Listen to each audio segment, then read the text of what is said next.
The desert heat was unbearable, but Dr. Sarah Martinez barely noticed as she crouched behind the concrete barrier of the field hospital in Afghanistan. Explosions echoed in the distance, and the familiar sound of gunfire had become the soundtrack to her daily life. As a trauma surgeon with Doctors Without Borders, she had volunteered for this assignment knowing the risks, but nothing could have prepared her for what was about to unfold. The radio crackled with urgent voices as a helicopter approached through the smoke-filled sky. Sarah watched as the medical team prepared for incoming casualties. The chopper landed hard, kicking up clouds of sand and debris. Through the chaos, she saw them carrying a wounded soldier on a stretcher. His tactical gear was torn and bloodied, and even from a distance she could see he was in critical condition. The wounded Navy SEAL was rushed into the makeshift operating room where Sarah was already scrubbing in. His name tag read Johnson, and beneath the dirt and blood, she could see he was young, probably in his late 20s. His breathing was shallow, and his pulse was weak. The shrapnel wounds across his chest and abdomen told the story of an explosion that nearly claimed his life. As Sarah worked to save him, the compound came under direct attack. Mortar rounds began falling closer to the hospital, and the lights flickered with each impact. Her hands remained steady despite the chaos around her. She had trained for situations like this, but the intensity was overwhelming. The other medical staff looked to her for guidance as she continued operating while the building shook. Outside, she could hear soldiers shouting orders and the distinctive sound of return fire. A particularly close explosion shattered one of the windows, sending glass across the floor. Sarah didn't flinch. She was deep in concentration, removing shrapnel piece by piece, working to repair the damage to vital organs. The SEAL's life hung in the balance, and she was his only hope. Through the small window, she caught glimpses of the battle raging outside. Insurgents had surrounded the compound, and it was unclear whether help would arrive in time. The generator powdered the surgical lights flickered again, threatening to plunge them into darkness. Sarah called for a flashlight, determined to continue regardless of the circumstances. Hours passed like minutes as she worked tirelessly. The attacks intensified, but the medical team refused to abandon their patient. Sarah's dedication was unwavering. As she sutured wounds and monitored his vital signs, she spoke to him softly, even though he was unconscious, telling him he was going to make it through this ordeal. As dawn approached, the gunfire finally began to subside. Reinforcements had arrived, and the insurgents were retreating. Sarah completed the final stitches just as the sun began to rise over the desert horizon. The SEAL's breathing had stabilized and his pulse was getting stronger. She had saved his life against impossible odds. The evacuation helicopter was already warming up to transport him to a larger medical facility in Germany. As they prepared to move him, Sarah noticed his eyes flutter open for just a moment. Through the pain medication and exhaustion, he managed to look directly at her. Though he couldn't speak, there was something in his gaze that she would never forget. She watched as they loaded him onto the helicopter, wondering if she would ever know whether he made a full recovery. In the chaos of war, patients came and went, and she rarely learned their final outcomes. As the helicopter disappeared into the morning sky, Sarah returned to the hospital to prepare for the next wave of casualties, unaware that this moment would change both their lives forever. Lieutenant Marcus Johnson woke up 3 days later in a military hospital in Germany, his body wrapped in bandages and connected to various machines. The first thing he remembered was her face, the woman in surgical scrubs who had worked on him during those terrifying hours. Even through his pain-induced haze, he could recall her calm voice and steady hands as explosions rocked the building around them. The doctors informed him that he had been critically wounded during a reconnaissance mission gone wrong. His team had been ambushed and he was the only survivor. The guilt weighed heavily on him, but what haunted him more was the fragmented memory of the surgeon who had saved his life. He asked every nurse and doctor about her, describing her dark hair pulled back, her focused brown eyes, and the way she never stopped working even when the building was under attack. Nobody could provide him with her name or any information about where she might be now. Military protocols and the chaos of the situation meant that records were incomplete. All he knew was that she worked with some kind of international medical organization, and that she had risked her own life to save his. The thought of never being able to thank her properly consumed his thoughts during the long weeks of recovery. Physical therapy was brutal, but Marcus pushed himself harder than anyone expected. The doctor said he might never return to active duty, but he was determined to prove them wrong. Every painful step, every difficult exercise was fueled by his desire to get back to Afghanistan and find the woman who had given him a second chance at life. His fellow SEALs visited regularly, amazed by his rapid progress and unwavering determination. During his recovery, Marcus learned more about the attack on the medical compound where he had been treated. The facility had been overrun just hours after his evacuation, and several medical personnel had been killed or wounded. The thought that she might have been hurt or worse because she stayed to help him filled him with overwhelming guilt and urgency to find her. He began writing letters to various humanitarian organizations, describing the incident and asking for information about the medical team that had been present. Most responses were polite but unhelpful, citing privacy concerns and the chaotic nature of war zone operations. Some organizations couldn't even confirm whether their personnel had been at that location on that date. Months passed, and Marcus gradually accepted that he might never find her. He threw himself into his rehabilitation with renewed intensity, eventually returning to limited duty against all expectations. His superiors were impressed by his recovery, but they could see something had changed in him. He was more serious, more focused, but also more distant. His teammates noticed he would sometimes stare off into space, lost in thoughts he never shared. The nightmares came regularly during those first months. Not just about the ambush and losing his team, but about the unknown fate of the woman who had saved him. In his dreams, he would see her face clearly, hear her voice telling him he was going to be okay, feel the confidence in her touch as she worked to save his life. He would wake up with a start, reaching for something that wasn't there. Marcus began keeping a journal, writing down every detail he could remember about that day. The way the morning light had filtered through the damaged windows of the medical tent, the sound of her voice cutting through the chaos, the brief moment when their eyes had met, before he lost consciousness. He hoped that someday these memories would help him find her again. His family noticed the change in him when he returned home on leave. His mother commented that he seemed to be searching for something, always looking around as if expecting to see a familiar face. When they asked about his time overseas, he would talk about his team and the mission, but he never mentioned the surgeon. That part of his story felt too personal, too important to share with anyone who wasn't her. As his first year of recovery came to an end, Marcus made a decision that would shape the rest of his life. He requested a transfer to a position that would allow him to return to Afghanistan regularly. His commanding officers were concerned about his psychological readiness, but his performance evaluations were excellent, and he passed all the required assessments.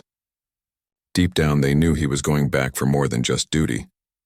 2 years after the incident, Marcus found himself back in Afghanistan, now serving as a liaison between special operations and humanitarian organizations.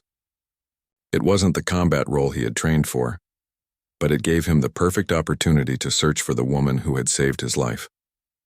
Every medical facility he visited, every aid worker he met, he would casually ask about a trauma surgeon who had been working in the region during that time.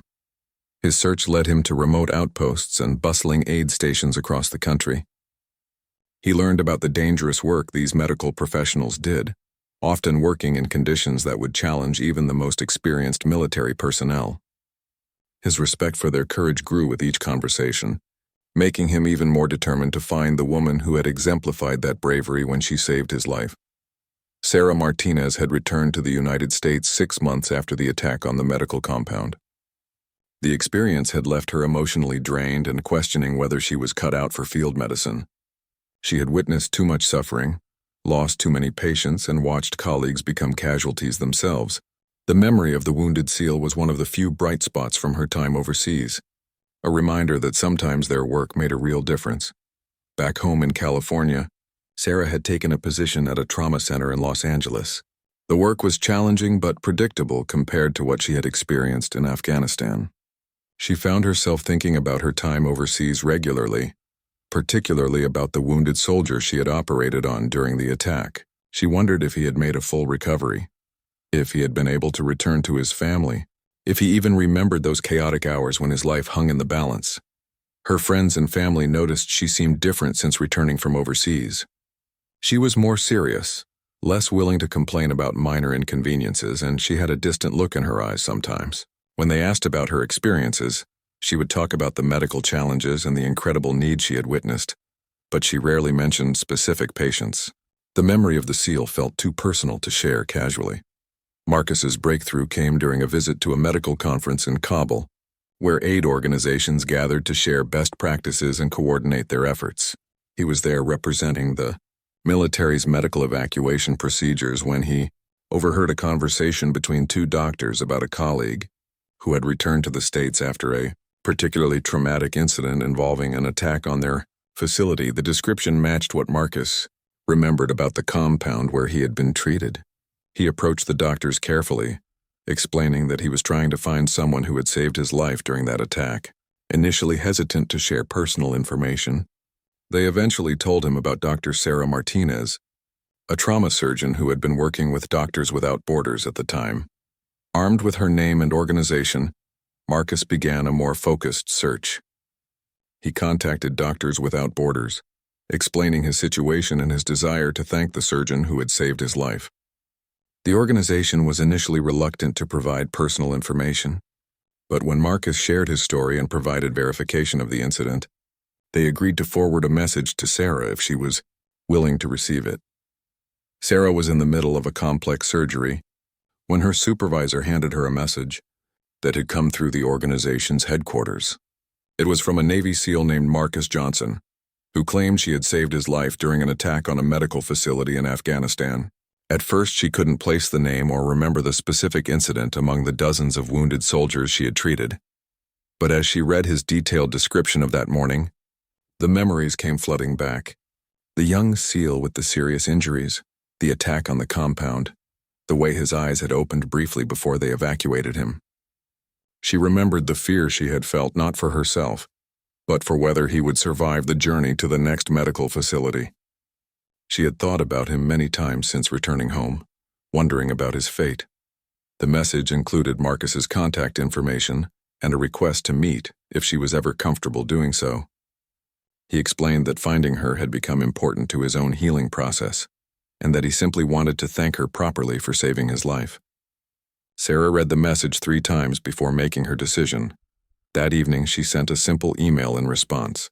She was glad to hear he had recovered fully and was honored that he had taken the time to find her. She mentioned that she was now working in Los Angeles and would welcome the opportunity to meet if he ever found himself in California. She hit send before she could change her mind, not knowing that this simple response would set in motion a series of events that would change both their lives forever.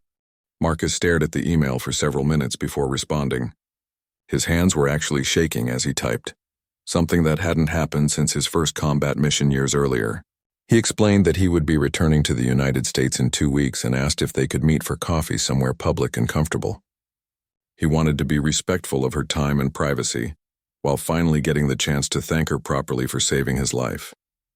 Sarah found herself checking her email obsessively over the next few days. When his response arrived, she felt a strange mixture of nervousness and excitement. She suggested meeting at a quiet cafe near the hospital where she worked, somewhere she felt comfortable and could easily leave if the meeting became awkward or uncomfortable. She wasn't sure why she felt so anxious about meeting someone whose life she had saved, but something about the situation felt significant. The day of their meeting, Marcus arrived at the cafe 30 minutes early.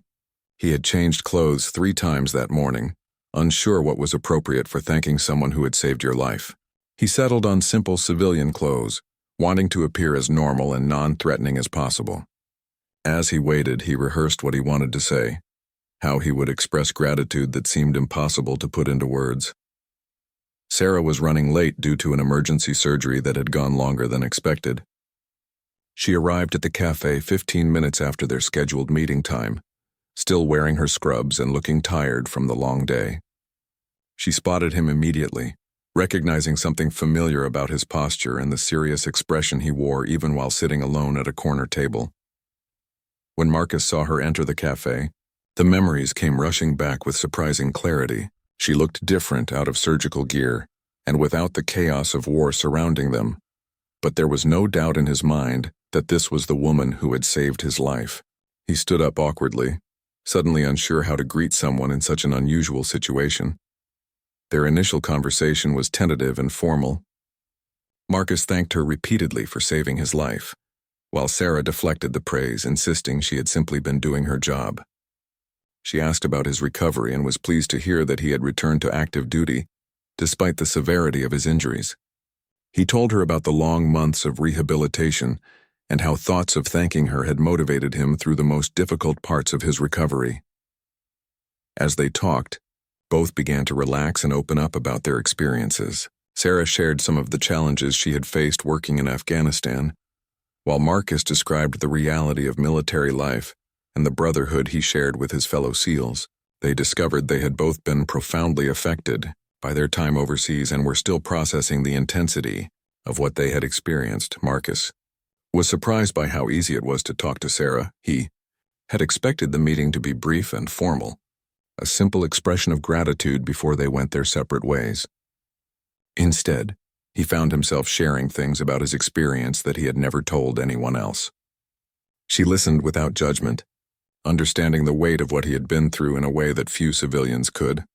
Sarah was struck by Marcus's sincerity and the obvious impact their brief encounter had made on his life.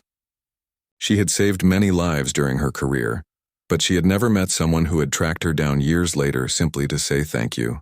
There was something deeply moving about his determination to find her and his genuine gratitude for what she considered routine medical care. Their coffee meeting stretched into lunch, then into an early dinner.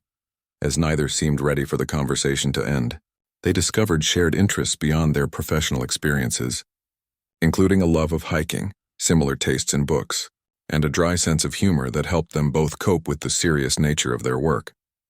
As the evening grew later, Marcus realized he didn't want this meeting to be the end of their connection. He had spent 2 years searching for her, and now that he had found her, he wasn't ready to say goodbye again. Sarah seemed to be feeling something similar, though she was more cautious about expressing it. When they finally parted ways, Marcus asked if he could call her during his remaining time in California. Sarah agreed, giving him her personal phone number and mentioning that she would enjoy continuing their conversation. As they said goodbye, both felt that something had shifted during their long day together, though neither was quite ready to acknowledge what that might mean. That night, both Marcus and Sarah lay awake thinking about their meeting. What had started as a simple expression of gratitude had evolved into something neither had expected. They had connected on a level that surprised them both, sharing experiences and perspectives that few others could understand. The question now was what would happen next, and whether this unexpected reunion would develop into something more than just a chance to say thank you. Over the following months, Marcus and Sarah began talking regularly, despite being on opposite coasts. Their phone conversations would often last for hours, covering everything from their daily work experiences to deeper discussions about their hopes for the future.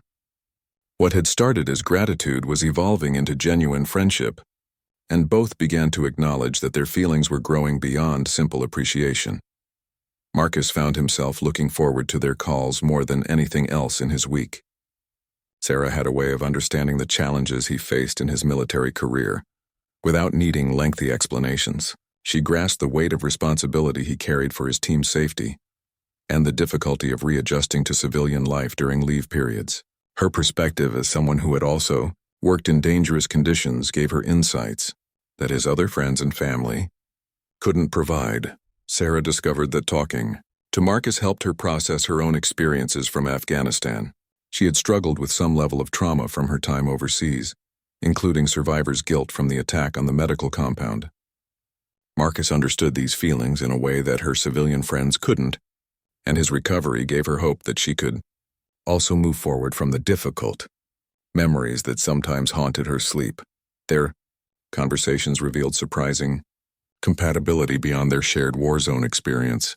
They both valued loyalty and integrity above personal comfort, had similar views on family and relationships, and shared a dark humor that helped them cope with the serious nature of their work.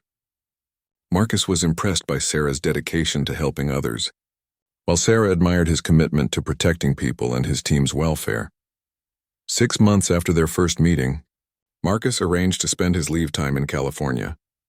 He had accumulated several weeks of vacation time and decided to use it to visit Sarah and explore whether their connection could develop into something more serious.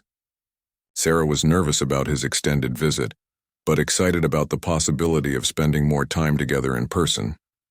During his stay, they explored Los Angeles together, hiked in the nearby mountains, and spent quiet evenings talking about their pasts and their dreams for the future. Marcus met some of Sarah's friends and colleagues, who were impressed by his genuine interest in her work and his respectful manner. Sarah was touched by how he listened to her stories about difficult patients and challenging surgeries, with the same attention he gave to discussing his military missions. The chemistry between them was undeniable, but both were cautious about moving too quickly. Sarah had been hurt in previous relationships by men who couldn't handle the demands of her medical career, while Marcus worried about asking someone to deal with the uncertainties and dangers of military life. They both recognized that their professions came with unique challenges that not everyone could understand or accept. One evening, while watching the sunset from a hiking trail overlooking the city, Marcus finally expressed what they had both been feeling. He told Sarah that finding her had changed his life in ways that went far beyond her medical intervention. She had given him not just physical healing, but a renewed sense of purpose and hope that he hadn't realized he was missing. Sarah admitted that meeting him had helped her reconnect with why she had chosen medicine in the first place. Their first kiss happened naturally, without the awkwardness that might have been expected given their unusual beginning. It felt like the culmination of months of emotional intimacy that had been building through their long conversations and shared experiences. Both knew in that moment that their relationship had crossed into territory neither had expected when Marcus first set out to find the woman who had saved his life. The remaining weeks of Marcus's leave passed quickly as they spent virtually every day together. Sarah introduced him to her family, who welcomed him warmly after seeing how happy he made their daughter. Marcus shared stories about his childhood and his decision to join the military, giving Sarah insights into the experiences that had shaped him into the man she was falling in love with. When it came time for Marcus to return to his duty station, both knew their relationship had reached a critical point. They would need to decide whether they were willing to navigate the challenges of a long-distance relationship, complicated by demanding careers and uncertain schedules. The physical separation would be difficult, but they had already proven they could maintain a deep connection across the miles. As Marcus prepared to leave, he made Sarah a promise that would define their relationship going forward. He told her that he had spent 2 years searching for her once, and he wasn't going to lose her again now that they had found each other in a completely different way. Sarah responded by telling him that she had spent her career saving lives, but he had saved hers in return by showing her what it meant to be truly understood and appreciated by someone who shared her values and commitment to serving others. Their goodbye at the airport was emotional, but filled with hope rather than sadness. Both knew they were embarking on a new phase of their relationship that would test their commitment and communication skills, but they also knew they had already overcome greater challenges than most couples ever face. What had started with her saving his life had evolved into them saving each other in ways neither had expected when they first met in that war-torn medical facility. The long-distance relationship proved challenging, but strengthened their bond in unexpected ways.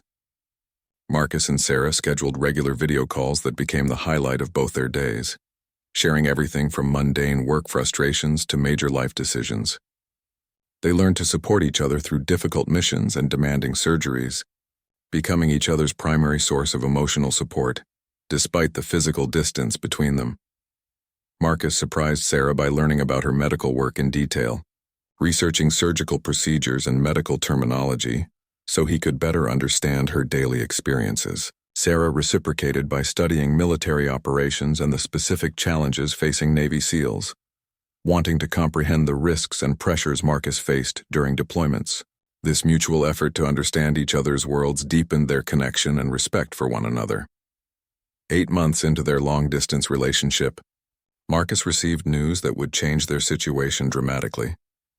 He was being transferred to a position at Naval Base San Diego, which would put him just a few hours away from Sarah's hospital in Los Angeles.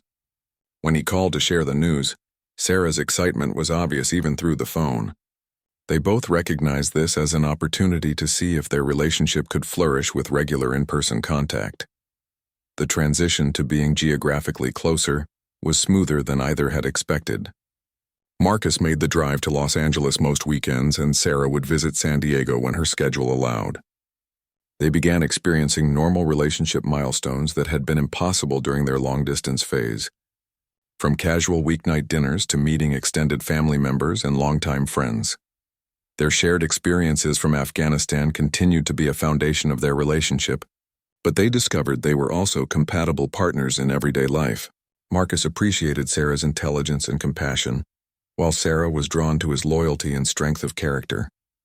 Both valued honesty and direct communication, which helped them navigate the normal challenges that arise in any serious relationship. A year and a half after Marcus's transfer to California, he began planning a proposal that would honor their unique love story. He wanted to create a moment that acknowledged how they had met, while celebrating the future they were building together. After months of careful planning, he arranged a surprise trip back to the medical conference where he had first learned Sarah's name, this time as attendees rather than him searching for information. During the conference, Marcus led Sarah to a quiet garden area where he had set up a small display honoring medical personnel who serve in conflict zones. As Sarah read the tribute, she realized it included a plaque dedicated to her work in Afghanistan. When she turned around, Marcus was on one knee with a ring that incorporated stones representing both their professions and their service overseas. His proposal speech was simple but profound. He told Sarah that she had saved his life twice, once with her surgical skills and once by showing him what love could be, when built on mutual respect and understanding. He asked her to marry him so they could spend the rest of their lives saving each other in all the ways that mattered most. Through tears, Sarah said yes, knowing that her answer would complete a love story that had begun in the most unlikely circumstances. The wedding took place 2 years later in a ceremony that reflected both their personalities and their shared commitment to service. Fellow SEALs served as groomsmen while Sarah's medical colleagues were her bridesmaids. The ceremony included readings about courage and dedication, values that had brought them together and would guide their marriage. During their first dance, Sarah whispered to Marcus that she never could have imagined when she was working to save his life that day, that she was actually saving the man who would become her husband. Marcus responded that every bullet dodged and every challenge overcome had been worth it, because it led him to her. Their love story had begun amid bullets and blazing fire, but it had grown into something beautiful and lasting. As they settled into married life, both continued their demanding careers while supporting each other's professional goals. Marcus eventually transitioned into training roles that kept him stateside more often, while Sarah took on leadership positions that allowed her to shape trauma care protocols. They often spoke to young military and medical personnel about the importance of their work and the unexpected ways life can reward dedication and service. Years later, when people asked how they met, Marcus and Sarah would smile and share their incredible story. What had started as a life-saving surgery in a war zone had become a love story that proved how the most meaningful connections can emerge from the most challenging circumstances. Their marriage was built on a foundation of mutual respect, shared values, and the knowledge that they had. Each found someone who truly understood the importance of serving others, even at personal risk. Their love story became an inspiration to others in both the military and medical communities, proving that sometimes the most beautiful relationships begin in the most unexpected places. From that morning when Sarah saved Marcus's life amid the chaos of war, to their wedding day surrounded by friends and family, their journey demonstrated that love can grow from gratitude into something that transforms both people involved, creating a partnership stronger than either could have imagined possible.